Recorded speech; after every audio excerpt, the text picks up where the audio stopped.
Welcome. This is Radio Pras.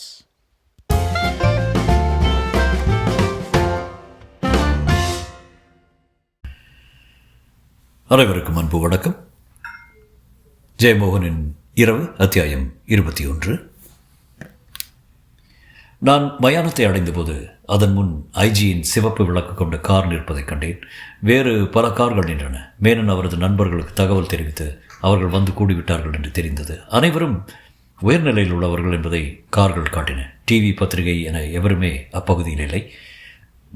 நான் காரை அந்த பெரிய பா வடிவ கட்டிடத்தின் முன்னால் இருந்த முற்றத்தில் நிறுத்திய போது காவலன் வந்து, "எவ்வளோ நிறுத்துறது சார்?" என்றார். "அட்மிரல் சார் இருக்காரா?" என்றேன். "உண்டு, ஐஜி வந்துட்டு சடங்குகளும் நடக்குங்க" என்றார் மரியாதையுடன். நான் இறங்கி, "கார் ஓட்டுவீங்களா?" ஓட்டும் சார்." "அப்போ இதை எடுத்து பார்க்கிங் போடுங்க" என்று சாவியை கொடுத்து விட்டு உள்ளே சென்றேன். உள்ளே நிறைய போலீஸ்காரர்கள் நின்றிருந்தார்கள். நான் நேராக சென்று இன்ஸ்பெக்டரிடம், "மிஸ்டர் செபாஸ்டியன்" என்றேன். "எஸ்" என்றார். "நான் சரவணன், அட்மிரல் ஆடிட்டரில் ஒருத்தர், அவரை பார்க்க வந்தேன். மிஸ்டர் சதானந்தனை பார்த்தேன்." கமின்" என்று அழைத்து சென்றார். குண்டான இளைஞன் அங்கிருந்த வெக்கையில் வியர்த்து வழிந்து கொண்டிருந்தான். காக்கி சட்டை முதுகில் ஓட்டியிருந்தது.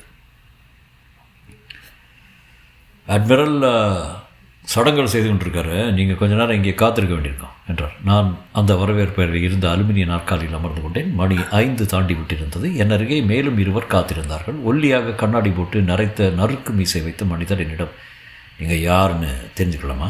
என்றார். "ஆடிட்டர்." "எந்த ஊர்?" "சென்னை." அவர் குரலை தணித்து, "மேனன் இந்த வழக்கில் குற்றவாளியாக சேர்க்கப்படுவாரா?" என்றார். நான் அவரே பார்த்தேன். வம்புக்கான பேராவல் முகத்தில் ததும்பியது. "தெரியல." "இருக்காது.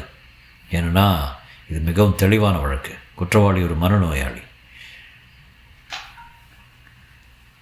"குற்றவாளி மிகவும் தெளிவாக தான் இருக்காராம், எல்லாவற்றையும் சொல்லிட்டாராம்" என்றார். அப்பால் இருந்து தொந்தி வழுக்கை ஆசாமி. காதில் சிறகுகள் போல முடி சிலிர்த்துன்றது அவருக்கு. "அந்த பெங்காளிக்கும் இந்த பெண்மணிக்கும் கள்ள உறவு இருந்திருக்குது, அதை தட்டி கேட்டாருன்னு சாமியை கொண்டுட்டாங்கிறாங்க." கண்ணாடிக்காரர், "யார் சொன்னது? 2 பேருக்குமே உறவு இருந்தால் தான் சொல்கிறாங்க. இந்த மாதிரி ஒழுக்கமற்ற பெண்கள் எல்லா ஆண்களுக்கும் ஏமாற்றிடுவாங்க. யட்சிகள்வா? ஆணின் ரத்தத்தை குடித்தா தான் அவங்களுக்கு தாகம் அடங்கு" என்றார். நான் தரையை கைகளில் தாங்கி கண்மூடி அமர்ந்திருந்தேன். என் கண்ணுக்குள் குருதி சுழிப்பதை கண்டேன். கீழே விழுந்து கொண்டே இருப்பது போன்ற உணர்வு ஏற்பட்டது. இந்நேரம் கமலாவின் உடல் எரிமேடையில் ஏற்றப்பட்டிருக்கலாம். அவரது சிரித்த முகம் என்னுள் மின்னிச் சென்றது. எத்தனை பிரகாசமான கண்கள்! சிறுமியுடையது போல உற்சாகம் ததும்பும் முகபாவனை. முகங்களுக்கு அப்பால் நாம் அறியாத ஒரு இருண்ட வெளி இருக்கிறது.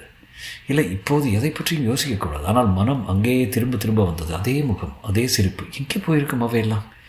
காலடி யோசைகள் கேட்டன. எல்லாரும் எழுந்தபோது நானும் எழுந்தேன். மேனன் கூடவே தடித்த உயரமான மனிதர்களுடன் வந்தார். ஒருவர் ஐஜி என்று யூகித்தேன். மேனனின் தலைமயிர் ஈரமாக மண்டையில் வெண்ணுரை போல ஒட்டியிருந்தது. கண்களின் கீழே சுருக்கங்கள் அடர்ந்திருந்தன. ஆனால் மிடுக்குடன் திடமாகவே வந்தார். சரவணன்" என்றார். ஐஜியிடம் திரும்பி, "meet, this is mister Saravanan" என்றார். ஐஜி கனத்த கரங்களை நீட்டி குலுக்கியபடி, "hello, I am Narayana Menon, IG crime" என்றார். நான் "கிளாட் டு மீட் யூ" என்றேன். அபத்தமாக உடனே உள்ளே உணர்ந்தேன். இது Keshavapillai. He was colonel. Keshavapillai கை நீட்டியபடி, "மேனன் உங்களை பற்றி சொன்னார்" என்றார். அவர்களுக்கு பின்னால் 20 பேர் வரைக்கும் வந்தார்கள். மௌனமாக தலை குனிந்து மேனன் திரும்பி, அவங்கெல்லாம் கமலாவோட ரிலேட்டிவ்ஸு. அவளுக்கு 2 அண்ணன்கள், 2 பேரும் இப்போ இல்லை. மூத்த அண்ணனுக்கு ஒரு பையன், தட் காய் கிரீஷ் மேனன். 2வது அண்ணனுக்கு 2 பையன், ஒரு பொண்ணு, ராகவ் மேனன், அஜய் மேனன். 3 பேருமே என்ஜினியர்ஸு. நான் அவர்களுக்கு கை கொடுத்து ஹலோ சொன்னேன். அந்த சம்பிரதாயங்களில் எல்லாமே உருமாறி இன்னொன்றாக ஆகிக்கொண்டிருந்தன. "எப்போ கட்டும் கிரீஷ" என்றார் மேனன். "ஒரு அரை மணிக்கூர்" என்று கிரீஷ் பவ்யமாக சொன்னான். "ஓகே, லெட் அஸ் வெயிட்" என்றார் அவர். "நமக்கு ஒரு சாய் குடிக்க அந்த மேனனே." ஐஜி, பிறந்தா" என்றார். நாங்கள் நடந்த அந்த சுடுகாட்டிலே இருந்த அறைக்குள் சென்றோம். 7-8 நாற்காலிகள் கிடந்தன. நாங்கள் அமர்ந்தோம். பையன்கள் ஓரமாக நின்று கொண்டார்கள். "So this is the end of Kamala, our great relationship" என்றார் மேனன். "லேவர் விஜய், நீ எந்தனை சிந்திக்கணும்" என்றார் கர்னல். ஓ நோ என்று கை வீசினார் மேனன். நான் நீங்கள் நினைப்பது போல ஒன்றும் மனக்கசப்படவில்லை. இந்த உண்மையை கொஞ்சம் கொஞ்சமாக உள்வாங்க முயல்கிறேன். இந்த உண்மை தெரிந்ததுனால எனக்கும் அவளுக்கும் ஆனால் 36 வருட லட்சிய உறவு இல்லாமல் ஆகிவிடுமான்னு, எனக்கு அவள் மேலே இருக்கும் காதல் வற்றி விடுமான்னு. சட்டென்று ஒரு தவறு நடந்து விட்டது. அது மனித வாழ்க்கையில் சாதாரணம். அந்த தவறை வைத்து நான் அவளை மதிப்பிடலை. அவள் ஒரு அழகான தேவதை. அவளுக்கு இப்படி ஒரு முடிவு. குரல் உடைந்து மேனன் நிறுத்தி கொண்டார். கழுத்து சதைகள் இறுகி துடித்தன. Horrible death. She does not deserve it, really. She is such a darling. மௌனமாக அவர் அழ ஆரம்பித்தார். ஐஜி சங்கடமாக என்னை பார்த்தார். அப்போதும் எதுவும் சொல்லாமல் இருப்பதை மேலென்று எனக்கு பட்டது. அவர் சில நிமிடங்களிலேயே மீண்டும் வெள்ளை கைக்குட்டையால் கண்களையும் மூக்கையும் அழுத்தி துடைத்து கொண்டார். வெகு நேரம் தலை குனிந்து அமைதியாக இருந்தார். அப்போது டீ வந்தது. அவர் நிமிர்ந்து டீ என்றபடி டீயை எடுத்துக்கொண்டு மெல்ல உறிஞ்சினார். தெரியுமா நாராயணன், உலகம் முழுக்க மரணத்துடன் குடியையும் சாப்பாட்டையும் இணைத்திருக்கிறாங்க மக்கள். மரண வீட்டில் சாப்பிடுவது இல்லாத பழங்குடி சமூகமே இல்லை. அவை 2 அடிப்படை விஷயங்கள் அல்லவா என்று சிரித்தார். எங்கேயாவது மரணமும் சாப்பாடும் உடல் உறவும் சேர்க்கப்பட்டிருக்கிறதான்னு தெரியல. நாராயண மேனன் புன்னகை செய்தார். கர்னல், மேனனே, தான் இந்து என்னை கூட வாடா, நமக்கு தான் ഇന്ന് എൻ്റെ കൂടെ വാടാ, നമുക്ക് ഇന്ന് 4-5 லார்ஜ் கேட்டணும் என்றார். Let us celebrate the death என்றார் மேனன். அவரது மீசை ஈரம் உலர்ந்தது. அதை முறுக்கி கச்சிதமாக ஏற்றிவிட்டார். 2 கொக்கிரகுகள் போல அவை நின்றன. வேர் இஸ் மை மொபைல் என்றார். கிரீஷ் அதை அவரிடம் நீட்டினார். தவறிய அழைப்புகளை ஒவ்வொன்றாக பார்த்தார். கேட்டடா பிள்ளைச்சா, seems I am a VIP.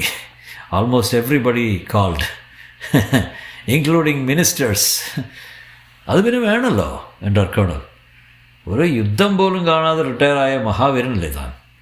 முட்டாள் என்றார் மேனன். அந்த காலத்தில் கடற்படையில் ஓட்டை இல்லாத கப்பலே இல்லை தெரியுமா? ஒரு கடற்படையில் கப்பலில் 1000 கிலோமீட்டர் பயணம் செய்தால் அதற்கு வீர சக்கரா கொடுக்க வேண்டும். நான் ஒரு முறை அந்தமானுக்கு போகும்போது ஒரு கப்பல் சோதனைக்கு போனேன். கப்பல் எல்லாமே இருந்தேன், கஞ்சாவரை, ஆனால் பெண் இல்லை. கேப்டனிடம் சொன்னேன், ஏன் பெண்ணே இல்லை என்று. கேப்டன் நல்ல நகைச்சுவை உணர்ச்சி கொண்ட சர்தார்ஜி அவர் சொன்னார், இந்த கப்பல் இருக்கும்போது எங்கள் கை கால்கள் மட்டும்தான் விரைத்துக் கொள்கின்றன அட்மிரல் சார்னு. கர்னல் நிஜமாகவே வெடித்து சிரித்து விட்டார். மேற்கொண்டும் அவரால் சிரிப்பை அடக்க முடியவில்லை. மிக எளிமையான மனம் உள்ள மனிதராக இருக்க வேண்டும் அவர் என நினைத்து கொண்டேன். ஐஜி மெல்ல புன்னகை செய்து நிறுத்தி கொண்டார். மேனே, இப்படாடா நீ சரிக்கு ஒரு பட்டாளக்காரனா இது என்றார் கர்னல். சர்தார்ஜிகள் இந்த விஷயத்தில் பெரிய கில்லாடிகள். அவர்களுக்கு தென்னிந்தியர்கள் மேல் மதிப்பே கிடையாது. மூளை மட்டும் இருந்தால் போதுமா என்பார்கள். ஒரு முறை இப்படித்தான் கண்டால துறைமுகத்துக்கு நள்ளிரவில் வந்தபோது கப்பலில் காண்டம் இல்லை. சர்தார்ஜிக்கு ஒரு யோசனை வந்திருக்கு. 4-5 ரப்பர் கிளவுஸ்களை எடுத்து விரல்களை கத்திரியால் வெட்டி பகிர்ந்து அழுத்திருக்கான். கட்டை விரல் உத்தரப்பிரதேசக்காரனுக்கு, சுண்டு விரல் மலையாளிக்கு. கர்னல் சிரித்து புறையேறி ஓ நோ என்றார். சர்தார்ஜி மட்டும் விரல் வேண்டாம் என்று சொல்லிட்டாராம். சாக்ஸே போதுமா? கர்னல் சிரித்து கொண்டு எழுந்து நின்று இடுப்பில் கை வைத்து அதிர்ந்தார். ஆண்குறிய பெரும்பாலான நேரங்களில் ஜோக் அடிக்க பயன்படுத்துவது தான் பட வீரன்னு மேனக்ஷா சொல்லியிருக்கார். மேனன் சிரித்து கொண்டே சொன்னார். நம்முடைய பீரங்கிகளும் அப்படி தான் என்பார். ஜோக் வழியாகவே அவை துருப்பிடித்து போகின்றன. சிரித்து அவருக்கு கண்களில் நீர் தழும்பியது. I walked with the great Parsi for 3 years. What a man, a real soldier. எந்த ஒரு ஹியூமர் சென்ஸு, எந்த ஒரு ലൈവ്ലിനെസ്. ഐജി സിരിത്ത് അതുകൊണ്ടാണ് അങ്ങേരെ ഇമിറ്റേറ്റ് ചെയ്യുന്നത് என்றார். Not imitation, inspiration. எஸ், ஐ ஆம் இன்ஸ்பயர்ட் பை மேனன் சொன்னார். அலுவலக ஆள் வந்து ரெடியான் சார் என்றார். ஓகே என்று மேனன் எழுந்து கொண்டார். அனைவரும் குழப்பமான மனநிலையில் செல்பவர்கள் போல வெளியே சென்றார்கள். மேனன் பல பதிவேடுகளில் கையெழுத்திட வேண்டியிருந்தது. அவரது கைகள் நடுங்குவதைக் கண்டேன். பேனாவை பேரேட் மேல் வைத்துட்டு அப்படியே நின்றார். சார் என்றார் வேலையாள். எஸ் என்று திடுக்கிட்டு விழித்தார். இதான சார். ஒரு சிறிய மண்பானை அவன் நீட்ட மேனன் அதை வாங்கி கொண்டார். அவர் உதடுகள் வளைந்த போது சிரிப்பது போல் இருந்தது. ஓகே கிரீஷ். கிரீஷ் முன்னால் வந்து புரிந்து கொண்டு பணம் கொடுக்க ஆரம்பித்தார். மேனன் அந்த கலசத்துடன் முன்னால் வந்தார். கண்கள் என்னை தேடி வந்து தேடின. So this is Kamala. இனிமேல் இதுதான் கமலா. என்ன ஒரு அபத்தம்ல.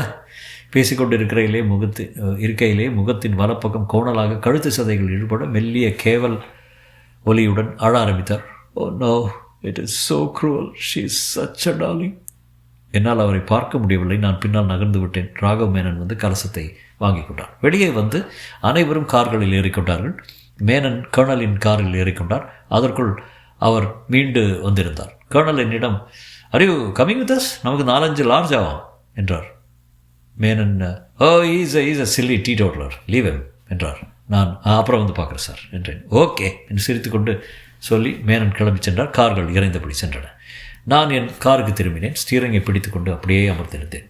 எங்கே செல்வதென்று தெரியவில்லை. மணி 6:30 ஆகிவிட்டிருந்தது. திரும்ப என் வீட்டுக்கே செல்வதை பற்றி நினைக்கவே முடியவில்லை. அங்கே எல்லாமே மாறிவிட்டிருக்கின்றன பட்டது. ஒருவேளை அங்கே வீடே கூட இல்லாமல் இருந்திருக்கலாம். ஒருவேளை அந்த இடம் ஒரு வெறுமையான வெட்ட வழியாக இருந்திருக்கலாம். தாமஸை பார்க்க போகலாம் என்று எண்ணி காரை திருப்பி 1/2 மணி நேரம் ஓட்டினேன். அதன் பின்பு அவரை சந்திப்பது மிக மிக கடினமான ஒன்றாக இருக்கும் என்று எண்ணம் ஏற்பட்டது. திரும்பி நகருக்குள் வந்தேன்.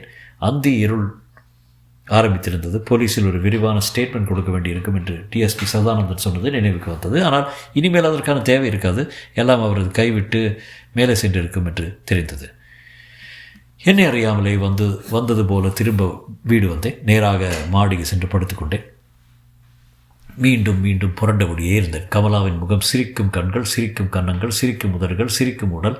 அரை தூக்கம் போல மயங்கி சென்றபோது நீலிமா நினைவு வந்தது. இன்று முழுக்க அவளை பற்றி எண்ணாமலே இருந்திருக்கிறேன்.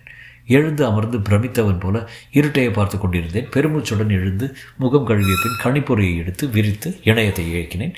என்ன வாசிப்பது என்று தெரியவில்லை. தொடர்பே இல்லாமல் எதையோ சொடுக்கினேன். பாலியல் தளங்களில் சில நிமிடங்களுக்கு மேல் ஆர்வம் நீடிக்கவில்லை. மீண்டும் செய்தித்தளங்களில் அலைந்தேன். ஏதோ ஒரு விவாத தளத்துக்குள் நுழைந்தேன். அணு ஒப்பந்தத்தை பற்றி காரசாரமாக பேசிக் கொண்டிருந்தார்கள். போலி மின்னஞ்சலில் போலி பெயரில் பதிவு செய்து உள்ளே சென்றேன். ஏற்கனவே எழுதியிருந்த ஒருவரை மிக கடுமையாக தாக்கிய ஒரு பதிவு எழுதினேன். வினோதமான ஒரு நிறைவுடன் வெளிவந்தேன். மீண்டும் வேறு ஒரு விவாத தளம்.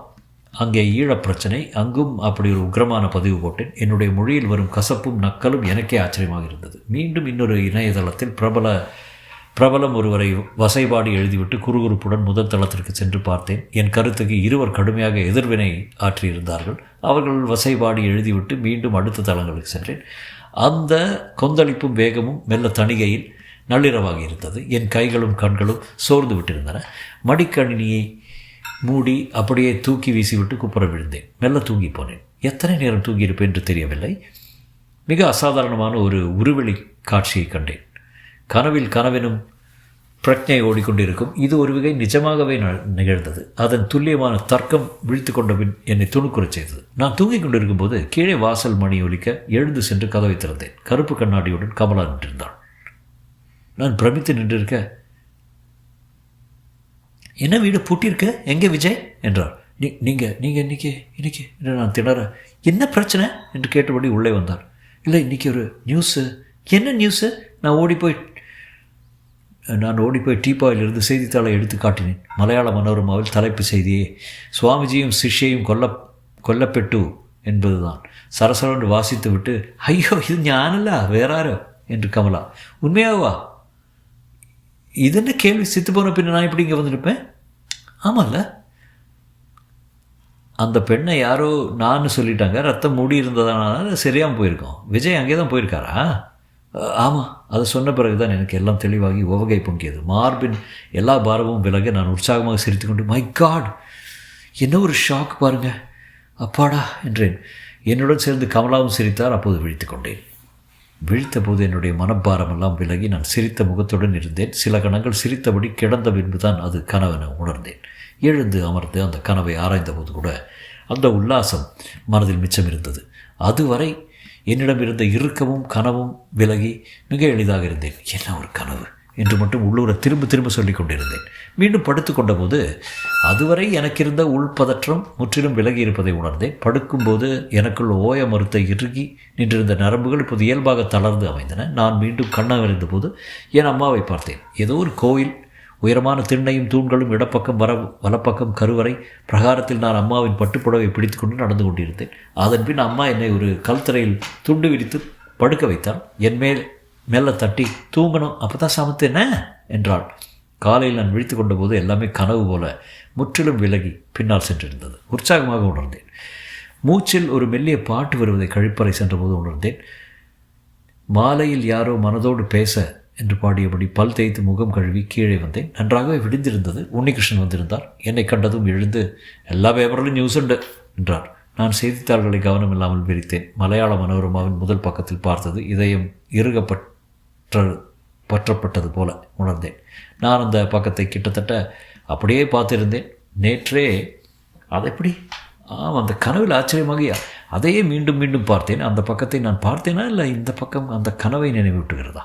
இதை புரிந்து கொள்ள முடியாது என்று நினைத்து கொண்டேன். மனோரமாவின் லே அவுட் என் ஆழ்மனதில் இருந்திருக்கிறது. அது கனவாக வெளிவந்திருக்கிறது. ஆனால் பிணங்கள் கிடக்கும் கோலம் கூட அப்படியே தான் இருக்கிறது. இல்லை, இந்த படத்தை வைத்து நான் அக்கனவை திரும்ப எடுக்கிறேன். அதுதான்.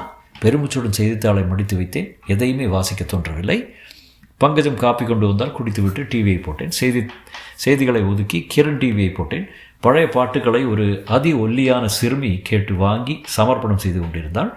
கருப்பு வெள்ளை படங்களில் பெண் பிள்ளைத்தனமான நசீரும் கனத்த காளை கழுத்துடன் சத்யனும் மோவாய் தொங்கும் மதுவும் நடந்து கொண்டே பாடினார்கள். கருப்பு வெள்ளை ஒரு வகை நிழல் விளையாட்டு போல் இருக்கிறது. அதுவே பாடல்களுக்கு ஒரு கனவுத்தன்மை அளிக்கிறது.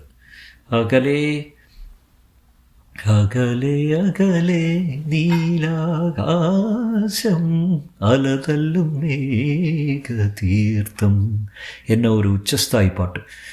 நடுவே நான் ஏதோ எண்ணங்களுக்குள் சென்றேன். மீண்டும் பாடல். கிருஷ்ணபக்ஷி கிளி சிலச்சு. பாடல் முடிந்ததும் மேலே சென்று கணினியை எடுத்து விரித்து மின்னஞ்சல்களை பார்த்தேன். சிறிய ஆவலுடன் நேற்று நான் கருத்து போட்ட இணையதளங்களை போய் பார்த்தேன்.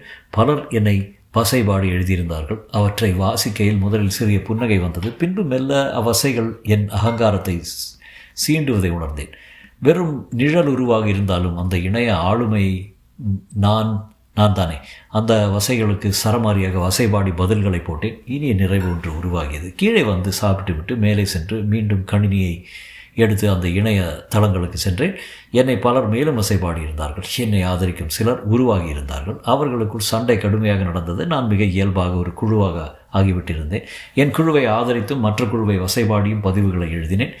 என்னிடம் இத்தனை வன்மையான மொழி இருப்பது எனக்கே ஆச்சரியமாக உவகையளிப்பதாக இருந்தது. இணையம் மிக அந்தரங்கமாக உலவ வழியமைக்கிறது. அந்தரங்கமான எந்த இடமும் மனநோய் வெளியே. ஒரு கட்டத்தில் சலித்து போய் மூடிவிட்டு படுத்துக்கொண்டேன். மெதுவாக கண்ணயரும்போது அரைக்கனவில் நீலிமா வந்தாள். அவள் எனக்கு ஒரு கடிதம் கொடுத்து அனுப்பியிருந்தாள். கருமையான சட்டையற்ற உடலுடன் ஒரு தோணிக்காரன் கையில் துடிப்புடன் வந்து தம்பராட்டியிட ஒரு கத்துண்டு என்றான். அந்த கடிதம் வாழை இலையின் தளிரில் எழுதப்பட்டிருந்தது. நீலிமாவின் கையெழுத்து நீளவாட்டில் சரிந்து நீல நிற மையால் எழுதப்பட்டிருந்தது. அவள் அதில் என்ன எழுதியிருக்கிறாள் என்று என்னால் வாசிக்க முடியவில்லை. கூர்ந்து பார்க்கும் தோறும் எழுத்துக்கள் மங்களடைந்தன. விழித்து கொண்டேன். மீண்டும் கனவு. நான் தூங்கியது போலவே தோன்றவில்லை. நான் படுத்திருப்பதும் ஏசியின் உருமலும் எல்லாம் எனக்கு நன்றாகவே நினைவிருந்தன. நீலிமாவை என் பிரச்சனை மயக்கும் போது மட்டுமே நினைவு கூறுகிறேன். விழித்திருக்கும் போது அவளை பற்றி நினைப்பதே இல்லை. நான் இவ்வாறு செய்வதெல்லாமே அவளை பற்றி நினைப்பதை ஒத்தி போடுவதற்காகத்தானா? மேனன் அவரது வீட்டில் இருப்பது போல எனக்கு ஒரு உள்ளுணர்வு வந்தது. கீழே இறங்கி வந்தேன். அது உள்ளுணர்வு அல்ல, வெளியே கேட்ட சத்தங்களை வைத்து என் மனம் அனிச்சையாக ஊகித்தது தான் என்று தோன்றியது. மேனன் வீட்டு முன் 2 கார்கள் நின்றன. ஒரு மினி லாரியில் பொருட்கள் ஏற்றப்பட்டன. மரங்கள் நடுவே நடந்து அங்கே சென்றேன். கருப்பு கண்ணாடி இல்லாமல் என் கண் அதிகமாக கூசவில்லை. வெயிலை மட்டும் பார்க்க முடியவில்லை. ஒரு நாளில் பகலுக்கு கண் பழகிவிட்டிருந்தது. தொடரும்.